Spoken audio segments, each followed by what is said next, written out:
Okay, so today we have Selector, or The Selector, I should say, and On My Radio. And if you can hear, there's a guy building a house. He's been building a house for like 3 months in the wintertime. Anyway, so that might be able to be heard.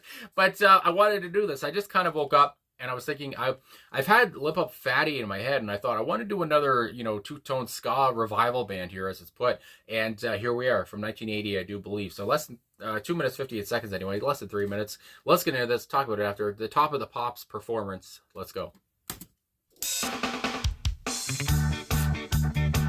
Right away.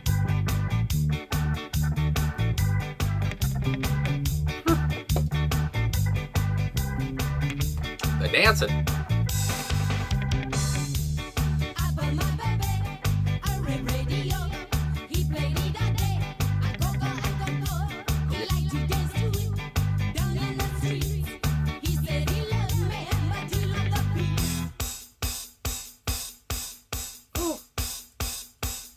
Yeah.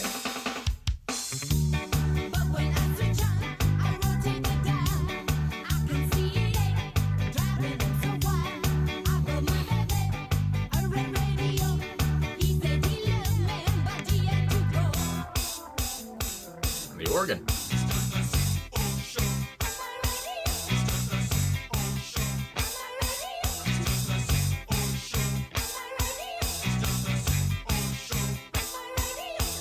Good Lord.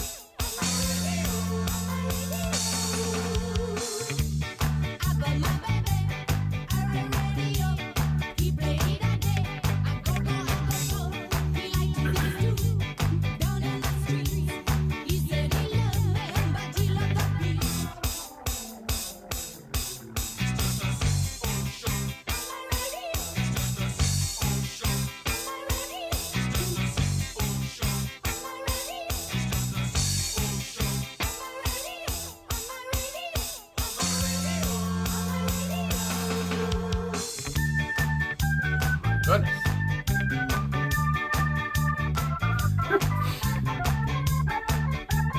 Footwork.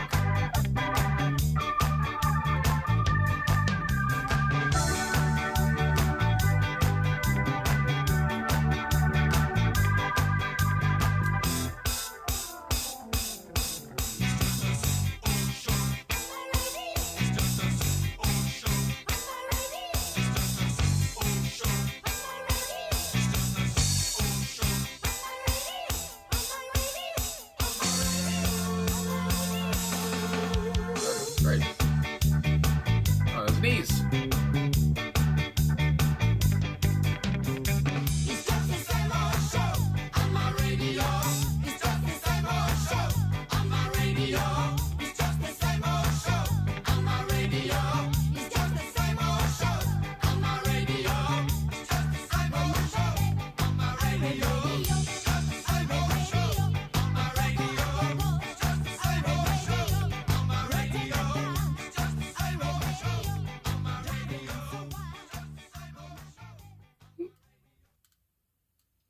My God. Okay, so this is what I love about two-tone ska. But first, there it is, The Selector, and On My Radio. My goodness. Again, like I said, I woke up this morning and had Lip Up Fatty in my head for some reason by Bad Manners, a song I reacted to last year, and one of my favorite songs from that year. Anyway, and just in the mood for these guys, and these guys exemplified what I love about this genre, that I've heard, and most of the songs anyway that I've heard from this genre, where it's just all about having fun, and it's all about the vibes, as they say. It's so bouncy, it's so lively, it's so it's just so wild. I guess again, it's over the top poppy. And if that's how I can put that, and it's just, again, it's so bright and everything seems to be so uplifting. And I say that, but even though with these lyrics are kind of negative, talking about how this lover, how the narrator anyway, their lover, former lover at this point, likes the radio more than they like them. But anyway, I just my God, it's just, again, it's, with the pumps of the organ that come in right off the bat too, it's almost like shots of serotonin or dopamine, whatever you want to say. Just how fun everything is. I mean, again, the dancing they're doing, just all around. And I mean, I feel like that kind of exemplifies the guy in the story, you know, with his radio dancing in the streets. I mean, these guys here are dancing all around too. But I will say with the video I was watching there, I like how the drummer, of course, is already sitting down because, you know, he has to be. And he's the drummer. And then all these guys, everyone else comes in. I'm like, holy crap, how many are there? There's like 10 of them. And I was like, who's the singer? And then, of course, she came out last, Pauline Black. And she has a voice unlike anything I've heard before. I've never heard it before, of course, because I've never heard, you know, never have listened to these guys, but it's so high pitched. There's that echo anyway. There was a quote I saw actually on Wikipedia here, which I feel like is you know, kind of important because of how the song came over to me. It just talks about how at Coventry's Horizon Studios, however, the group did not want to record On My Radio as a single. They thought it sounded like a Eurovision entry.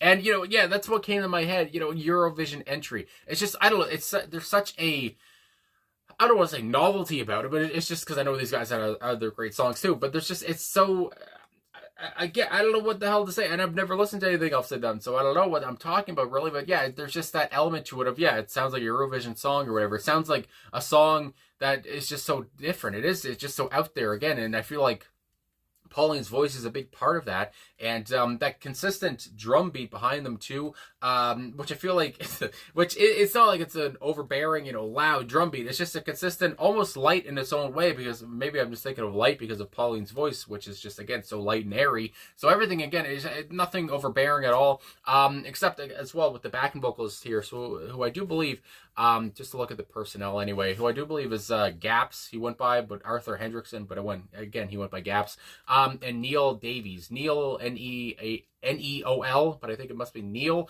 Anyway, I almost want to say Noel, but either way, who was also on guitar here, but I do believe Neil and Gaps were doing the backing vocals here, unless I'm wrong. But I love how much of a contrast, how much, you know, the dynamic here is so different between their voices and Pauline's again. Pauline is way up here. I mean, my God. And then you have them down here. And it feels like they're almost playing up on that. Maybe their voices aren't as deep as they seem to be in this song, but it's just like, you know, they just want to make that contrast even more apparent because, again, Pauline's voice is so high. And again, I love the echo on it.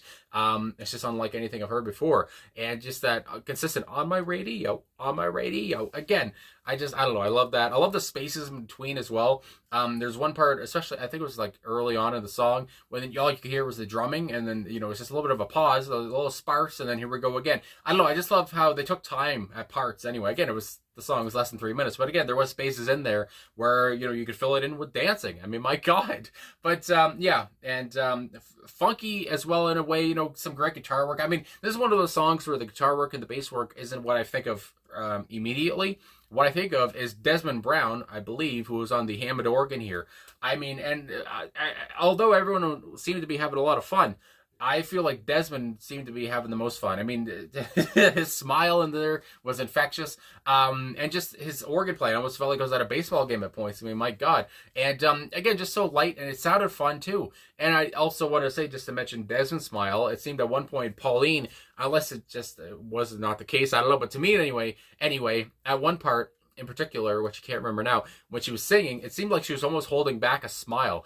And I mean, I don't know, you can't really even tell if these guys were having the worst day of their lives or not, you know, or, you know, coming into this performance, if they were thinking, well, let's go out there and try to do this anyway, you know, today's a bad day personally, but let's get this done. Either way, because you wouldn't know. It just seems like they're all having the time of their lives. And again, that's what I get from this genre, and I just love it so much. So anyway, I'm really happy I did this. So let me get to these lyrics anyway. My goodness gracious. And like I said, these lyrics aren't really complicated anyway. You know, it's kind of repeated. You know, the first part's repeated on to the next part, whatever. You know, it's done twice. And again, not that complex, but you do get some negativity in there from this lover kind of throwing away their lover, you know, because of the radio. So here we go. I bought my baby a red radio, and that was a mistake. I mean, again, for this relationship anyway, because this guy is done with her. He played it all day, a go-go, and obviously immediately I think of Wham's Wake Me Up Before You Go-Go, which came out in 1984. Again, this song was released in 1980, February of 1980. So, and I do know of the story of how Wham's Wake Me Up Before You Go came along, so I don't know if they found any influence in this or not, but just hearing a go, that's what I'm thinking of. He liked to dance it to dance to it down in the streets. He said he loved me, but he loved the beat. And I feel like, especially for, again, two-tone ska, you always talk about the beat. And I feel like here, that's just a word. He loved the beat, he loved the music, but I feel like the beat is an even more emphasis on this kind of music, or just on music in general anyway. So, and again, I talked about the consistent drum beat here. Yeah, so he loved the beat. My goodness gracious, he went down in the streets. Thanks for the radio. See you fucking later. Anyway, but when I'm going down to the streets to dance around. But when I switch on, I rotate the dial. I could see it there driving him so wild. I bought my baby a red radio. He said he loved me, but he had to go. It seemed like this relationship is done. Maybe it was already on the rocks and he was just looking for something, because this radio is taking on, a life of its own. It's almost a person within itself. I mean, my God, it's driving him wild. But I do also want to mention, it had to be a red radio. I feel like red, is a color that it's a color that just pops, especially in your head. You think of a red radio. I mean, I'm picturing a red radio in my head right now, especially one that might be of this time. So anyway, I feel like red was the perfect color here. I think of immediately, I think of a Little Red Corvette by Prince. But anyway, red, it's just a great color. My goodness gracious. But yeah, and it's driving him wild. I mean, again, he's getting hot and steamy over this radio. Jesus. But then we have the chorus. It's the same old show on my radio, and that's repeated on 1, 2, 3, 4 times, and then on my radio, which is just delivered so well. And it's just, again, her voice is just so wild to me, in a good way. I mean, again, I don't know, I just love how exuberant it is. There's a word for you. And then it just kind of restarts over. It's the same first part, as to finish out everything. And I guess I'll just talk the last part. I bought my baby a red radio to go to a go. I can't talk. And then a red radio driving him so wild, a red radio, he had to go. And again, I guess maybe he just wanted that to escape in some way. He wanted maybe to escape this relationship, and this was the part. And again, he does like the music, but with that chorus, it's just the same old show. It seems like the music they play in the radio maybe is mundane, at least to her, at least to, the narrator here. I say Pauline, but their narrator, whoever you want to say. It's mundane music to her. But to him, he loves the beat. He loves this music, or maybe he just loves it so much because he's not talking to her. Again, this radio is mundane, but at the same time, he'd rather listen to that than listen to her. So she's just getting shafted the whole way through, and but it's delivered so upliftingly. Is that a word? It's delivered so brightly anyway, and you feel bad for. I mean, again, the narrator, the girl here at the end. But my God, you just keep dancing anyway. Who cares? My God, she got the sword under the stick, but I'm still moving my feet. So anyway, my goodness, this was fun. I really enjoyed this. This was fun. One of those songs that gets you going, gets you pumped up and ready for the day. As I said earlier, that I just kind of woke up. But anyway, I guess that's all I got to say. So thanks for watching. Thanks for liking, subscribing. Thanks for the suggestion here too. My goodness, it was just a bundle of joy. I mean, my God. So anyway, thanks for everything, all the support, and I'll talk to you guys again soon.